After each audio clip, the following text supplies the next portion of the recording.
Boa tarde, meus caros amigos. Hoje penso que é tempo de recordar um dos nossos grandes poetas, que é o Fernando Pessoa, amado por nós, portugueses, e amado em todo o mundo, tanto nos países de expressão portuguesa como nos países estrangeiros que falam outras línguas. Fernando Pessoa ficou conhecido para sempre e é muito lido e estudado e interpretada a sua obra à luz de várias técnicas e temas filosófico-literários.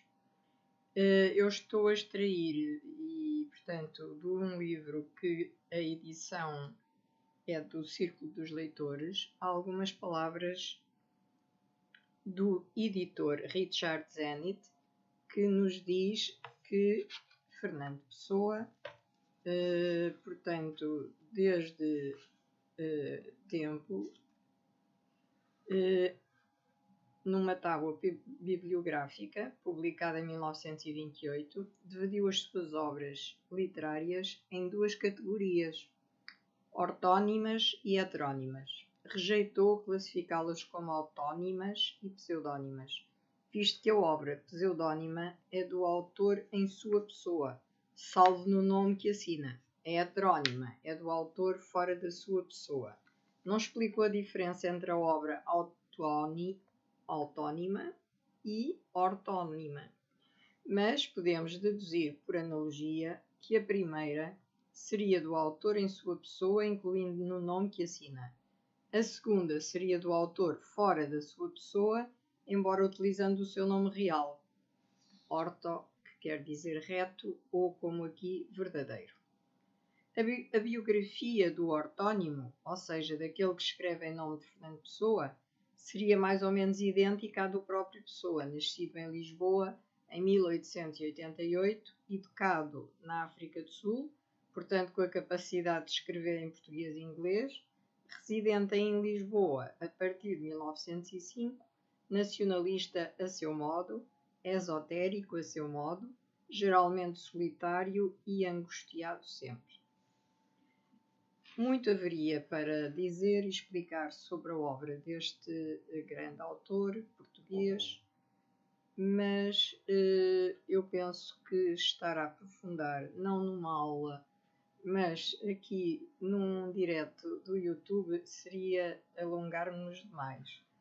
Portanto, convém apenas dizer que, ou salientar, que as obsessões e os temas caros a Fernando Pessoa, o ser e não ser, realidade e aparência, o horror à morte do tempo e da vida, pensar versus sentir, o mundo oculto, ficaram definidos muito cedo, quando ainda escrevia predominantemente em inglês. E o ano de 1914, lá está, o primeiro ano da guerra, da Grande Guerra Europeia, foi um marco e uma viragem na poesia de Pessoa, mas não surgiu do nada. Fazia parte de uma evolução em que houve momentos precoces de grande genialidade, sendo uma evolução que, em termos qualitativos, cedo chegou ao fim. Os poemas escritos posteriormente nem sempre são os melhores, apenas são diferentes. O próprio Pessoa reconheceu esse facto numa carta enviada a Casais Monteiro, em 20 de janeiro de 1935. Nela se caracterizava como um poeta que, em vez de evoluir, viajava de uma personalidade para outra. Mas deixemos então as teorias, que são bastante alongadas, filosoficamente falando ou psicologicamente falando, e vamos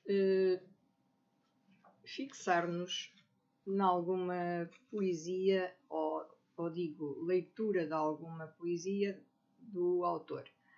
Portanto, irei ler alguns poemas e hoje é realmente uma evocação a Fernando Pessoa que me deu vontade de fazer, e farei de outros autores portugueses porque tenho estado a fazer de alguns estrangeiros e, portanto, temos que valorizar a nossa pátria e começarei logo que possa a ler poesias de mais autores portugueses. Então hoje, dedicando-me a Fernando Pessoa, irei ler aqui uns versos em que ele intitulou, são quadras, intitulou O Avô e o Neto. Ao ver o neto a brincar, diz o avô entristecido: Ah, quem me dera voltar a estar assim entretido! Quem me dera o tempo quando castelos assim fazia e que os deixava ficando às vezes para o outro dia. E toda a tristeza minha era, ao acordar para vê-lo, ver que a criada já tinha arrumado o meu castelo. Mas o neto não o ouve, porque está preocupado com um engano que houve no portão para o soldado.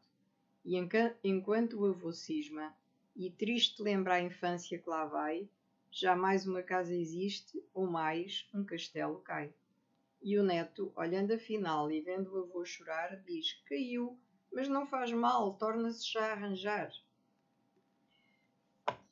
Portanto, isto é uma poesia bastante simplista, mas que contém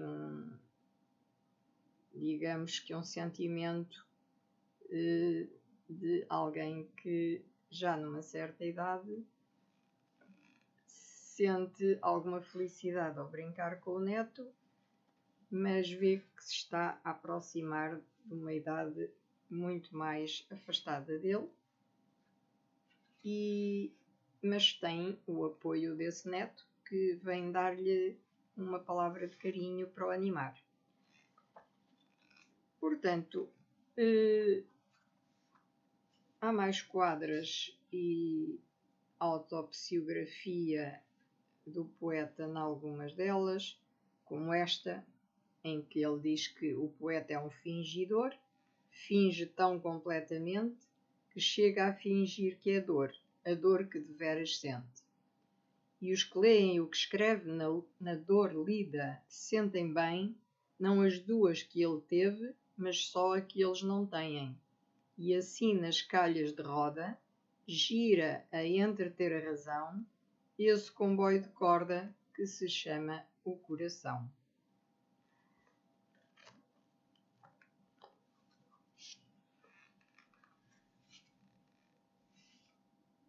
E sobre a infância ainda haverá aqui 3 quadras bonitas que têm interesse em ser lidas.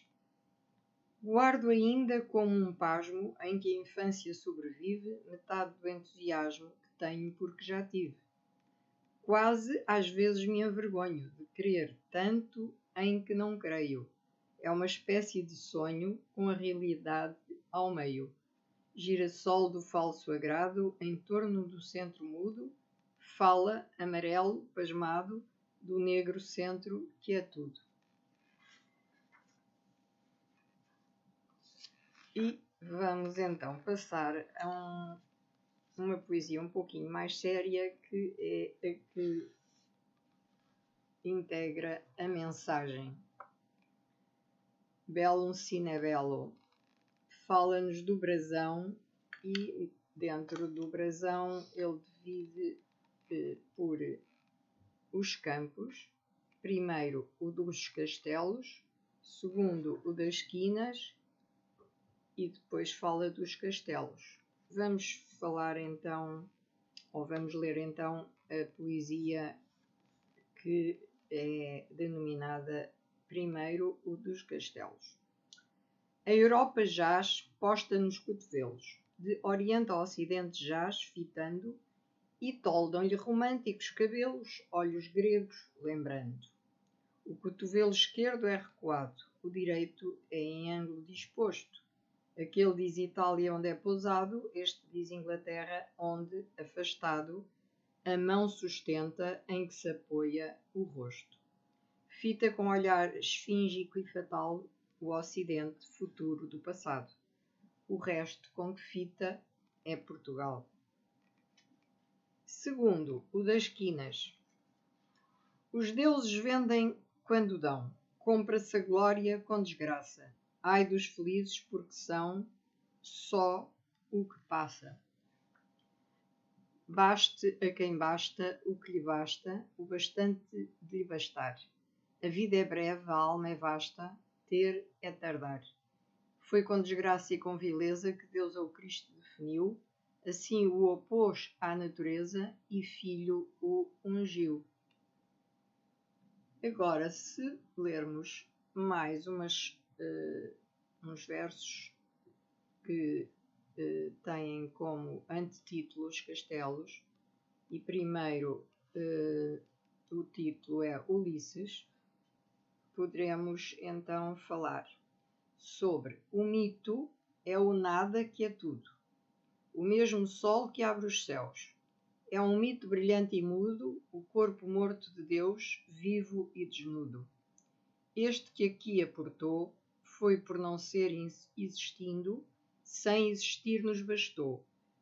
Por não ter vindo, foi vindo e nos criou. Assim a lenda se escorre a entrar na realidade e a fecundá-la decorre. Embaixo a vida, metade, de nada morre. Este foi o primeiro tema dos castelos e o segundo é sobre Viriato. Se a alma que sente e faz conhece, só porque lembra o que esqueceu, vivemos raça porque houvesse memória em nós do instinto teu.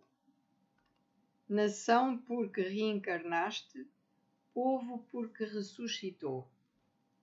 Ó tu, ou de que eras a haste, assim se Portugal formou.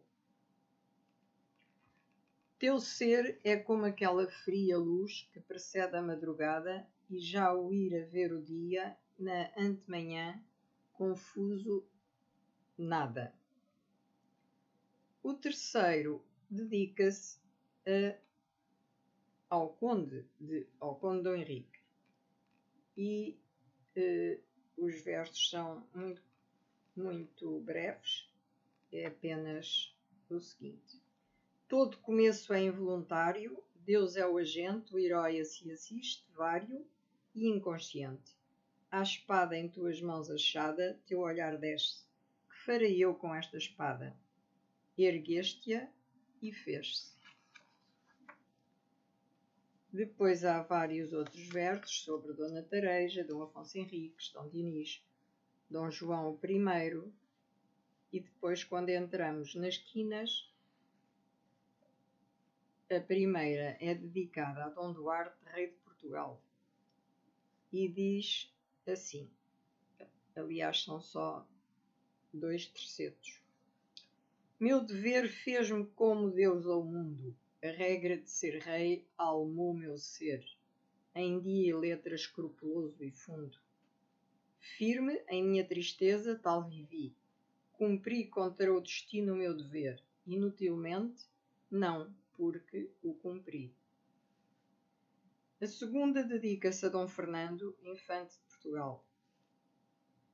Deu-me Deus o seu gládio, porque eu faça a sua santa guerra. Sagrou-me seu em honra e em desgraça, às horas em que um frio vento passa por sobre a fria terra. Pôs-me as mãos sobre os ombros e doirou-me a fronte com o olhar. É esta febre de além que me consome e este querer grandeza são seu nome dentro em mim a vibrar.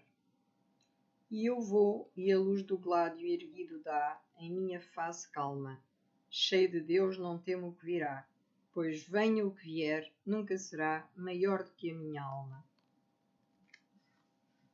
As outras são, portanto, as outras poesias dentro das quinas são dedicadas a Dom Pedro, a Dom João, infante de Portugal, a Dom Sebastião, rei de Portugal. Depois vem a coroa.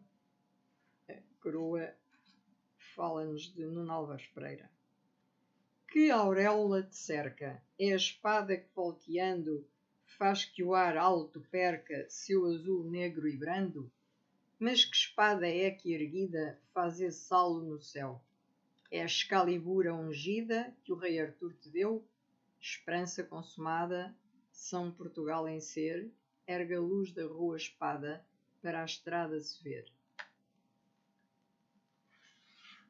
E finalmente, antes de lermos algo sobre o mar português, tem o timbre. E no timbre vem um título que é A Cabeça do Grito e um subtítulo que é O Infante Dom Henrique. Em seu trono entre o brilho das esferas, com seu manto de noite e solidão, tem aos pés o mar novo e as mortas eras, o único imperador que tem de veras o globo mundo em sua mão. A seguir tem um outro título, que é Uma Asa do Grifo, Dom João II. Braços cruzados fita além do mar, parecem promontório uma alta serra, o limite da terra a dominar, o mar que possa haver além da terra. Seu formidável vulto solitário enche de estar presente o mar e o céu, e parece temer o mundo vário, que ele abra os braços e lhe rasgue o véu. A outra asa do grifo é dedicada a Afonso de Albuquerque. De pé sobre os países conquistados, desce os olhos cansados de ver o mundo e a injustiça e a sorte. Não pensa em vida ou morte, tão poderoso que não quer o quanto, pode que o querer tanto calcará mais do que o submisso mundo, sob o seu passo fundo. 3 impérios do chão lhe a sorte apanha, criou-os como quem desdenha. E a segunda parte do livro é dedicada ao mar português. E então irei ler o primeiro, conjunto de 3 quadras, que tem como título O Infante. Deus quer, o homem sonha, a obra nasce. Deus quis que a terra fosse toda uma, que o mar unisse, já não separasse. Sagrou-te e foste desvendando a espuma, e a orla branca foi de ilha em continente, clareou correndo até ao fim do mundo, e viu-se a terra inteira, de repente, surgir, redonda, do azul profundo. Quem te sagrou criou-te português, do mar e nós em ti nos deu sinal. Cumpriu-se o mar e o império se desfez. Senhor, falta cumprir-se, Portugal. Uma outra poesia que é muito conhecida é o Mostrengo. Este é mais comprido, mas vou ler. Portanto, o mostrengo que está no fim do mar, na noite de breu ergueu-se a voar. À roda da nau voou 3 vezes a chiar e disse: quem é que ousou entrar nas minhas cavernas que não desvendo meus tetos negros do fim do mundo? E o homem do leme disse tremendo: El Rei Dom João II. De quem são as velas onde me roço? De quem as quilhas que vejo e ouço? Disse o mostrengo e rodou 3 vezes. 3 vezes rodou imundo e grosso. Quem vem poder o que só eu posso, que moro onde nunca ninguém me visse, e escorro os medos do mar sem fundo. E o homem do leme tremeu e disse: El Rei Dom João II. 3 vezes do leme as mãos ergueu, 3 vezes ao leme as repreendeu, e disse no fim de tremer 3 vezes: aqui ao leme sou mais do que eu, sou um povo que quer o mar que é teu, e mais que um mostrengo que me a alma teme, e roda nas trevas do fim do mundo, manda a vontade que me ata ao leme, de El Rei Dom João II. Belíssima poesia de Fernando Pessoa. E vou avançando um pouquinho mais e talvez entre na terceira parte, que é designada O Encoberto. E vou ler aqui 2 poesias, que uma integra o antetítulo Os Símbolos, e em primeiro título consta Dom Sebastião. São só 2 quadras. Esperai, caí no areal e na hora adversa, que Deus concede aos seus para o intervalo em que esteja a alma imersa em sonhos que são Deus. Que importa o areal e a morte e a desventura, se com Deus me guardei? É o que eu me sonhei, que eterno dura, é esse que regressarei. O segundo poema é composto, portanto, por cinco,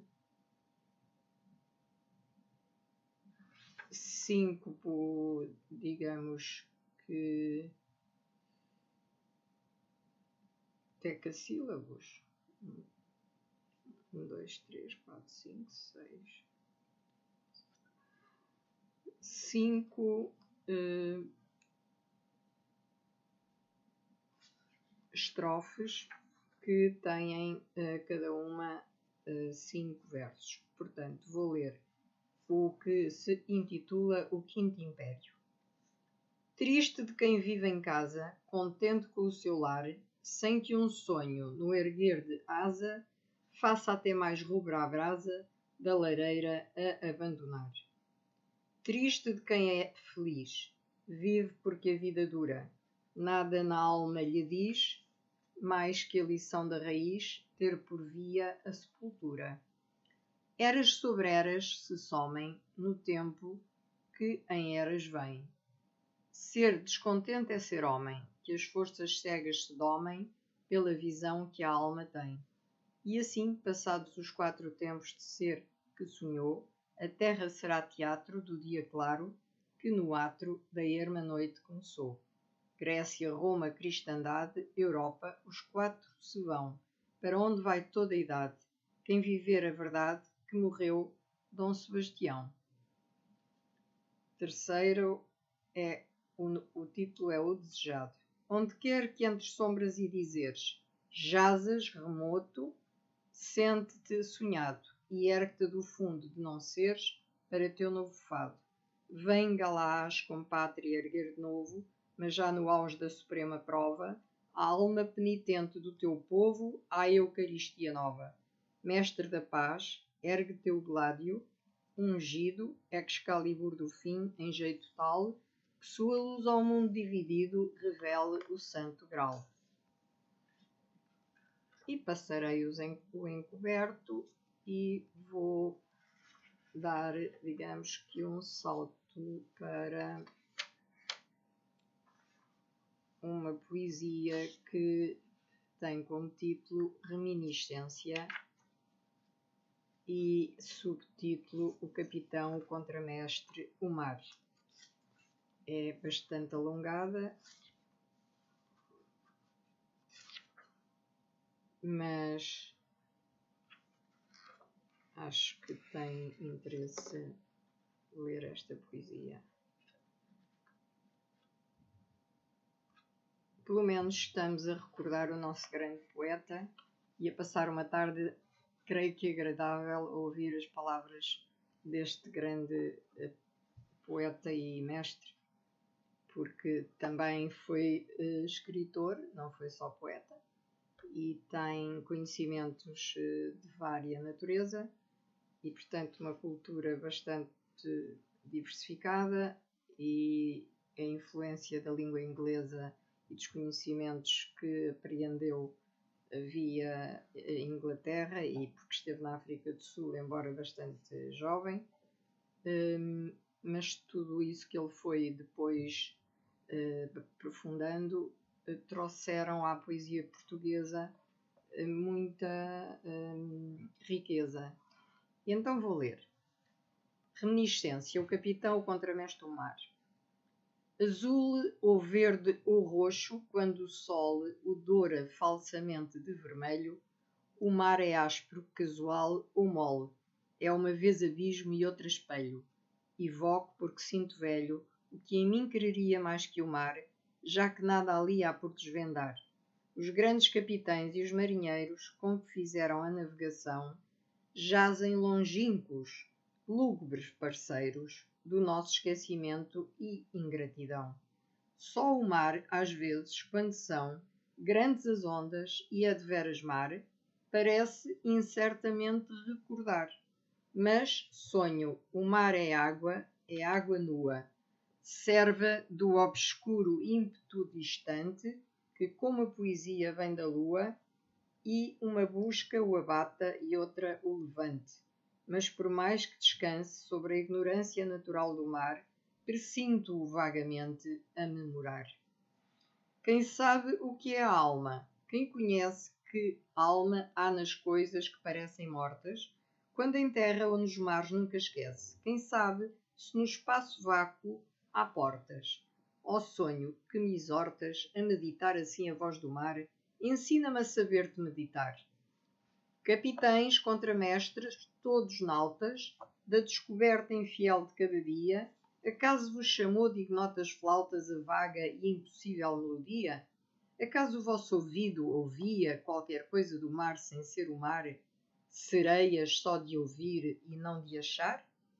Quem, através de intérminos oceanos, vos chamou à distância, como quem soubesse que há nos corações humanos não só uma ânsia natural do bem, mas mais vaga, mais subtil também, uma coisa que quer o som do mar e o estar longe de tudo e não parar.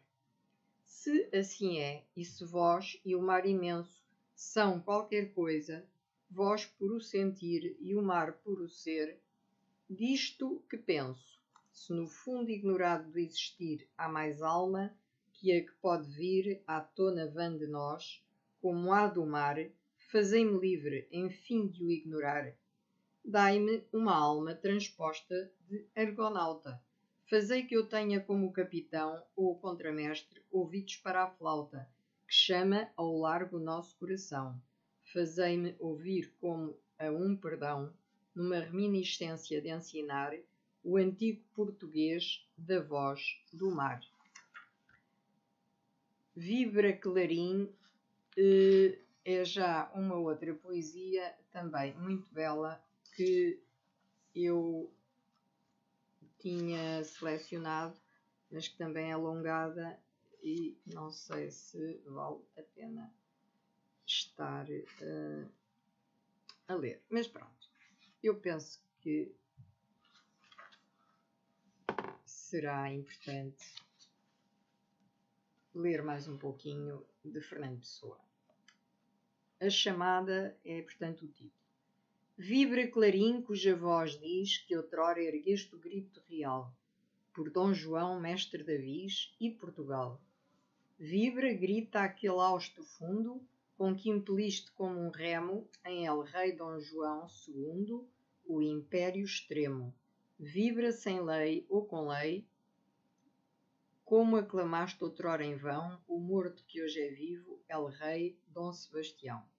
Vibra chamando e aqui convoca o inteiro exército fadado, cuja extensão os polos toca do mundo dado. Aquele exército que é feito de quanto em Portugal é o mundo e enche este mundo vasto e estreito de ser profundo. Para a obra que há de prometer ao nosso esforço alado em si, convoca todos sem saber, é a hora, aqui. Os que soldados da alta glória deram batalhas com um nome e de cuja alma a voz da história tem sede e fome. E os que pequenos e mesquinhos, no ver e crer da externa sorte, calçaram imperiais caminhos com vida e morte. Sim, estes os plebeus do império, heróis sem ter para que o ser, chamam-os aqui ao som etéreo que vibra a arder. E os que sonharam, enlevados, no outro império que sorri, além do mundo e os céus fechados, aqui, aqui. E se o futuro é já presente, na visão de quem sabe ver, convoca aqui eternamente os que hão de ser. Todos, todos, a hora passa, o gênio colhe-a quando vai. Vibra, forma outra e a mesma raça da que se esvai. A todos, todos feitos num, que é Portugal, sem lei nem fim, convoca, e erguendo-os um a um, vibra clarim. E outros, gente vária, oculta neste mundo misto, seu peito atrai, rubra e templária, a cruz de Cristo. Glosam secretos altos motes, dados no idioma do mistério, soldados não, mas sacerdotes do quinto império. Aqui, aqui, todos que são o Portugal que é tudo em si, venham do abismo ou da ilusão, todos aqui. Armada intérmina surgindo sobre ondas de uma vida estranha, do que por haver ou do que é findo, é o mesmo, venha. Vós não soubestes o que havia no fundo incógnito da raça, nem como a mão que tudo guia seus planos traça. Mas um instinto involuntário, um ímpeto de Portugal, encheu o vosso destino vário de um dom fatal, de um rasgo de ir além de tudo, de passar para além de Deus, e abandonando o gládio e o escudo, galgar os céus. Titãs de Cristo, cavaleiros, de uma cruzada além dos astros, de que esses astros, aos milheiros, são só os rastros. Vibra estandarte feito som, no ar do mundo que há de ser. Nada pequeno é justo e bom, vibra a vencer. Transcende a Grécia e a sua história, que em nosso sangue continua. Deixa atrás Roma e a sua glória, e a Igreja sua. Depois transcende esse furor e a todos chama ao mundo visto, hereges por um Deus maior e um novo Cristo. Vinde aqui todos os que sois, sabendo o bem, sabendo o mal, poetas ou santos, ou heróis de Portugal. Não foi para servos que nascemos, de Grécia ou Roma ou de ninguém. Tudo negamos e esquecemos, fomos para além. Vibra clarim mais alto, vibra, grita a nossa ânsia já ciente que o seu inteiro vôo libra de poente a oriente. Vibra clarim, a todos chama, vibra, e tu mesmo voz a arder, o Portugal de Deus proclama com o fazer. O Portugal feito universo que reúne sob amplos céus o corpo anónimo e disperso de Osíris, Deus. O Portugal que se levanta do fundo surdo do destino e como a Grécia obscuro canta, Baco divino. Aquele inteiro Portugal que, universal perante a luz, reza ante a cruz universal ao Deus Jesus. E aqui termina este último poema que citei, ou que escolhi, para vos citar, e por hoje é tudo. E um resto de bom domingo para todos. Amanhã começam os papás e as mamãs a levar os meninos às creches e eu desejo uma boa semana para todas as crianças que começam nas creches, nos infantários e no primeiro ciclo, e aos seus pais para que tenham uma boa semana tranquila e ordenada e que todos cumpram as regras sanitárias que nos são ditadas pela Direção-Geral de Saúde, e um grande beijo para todos.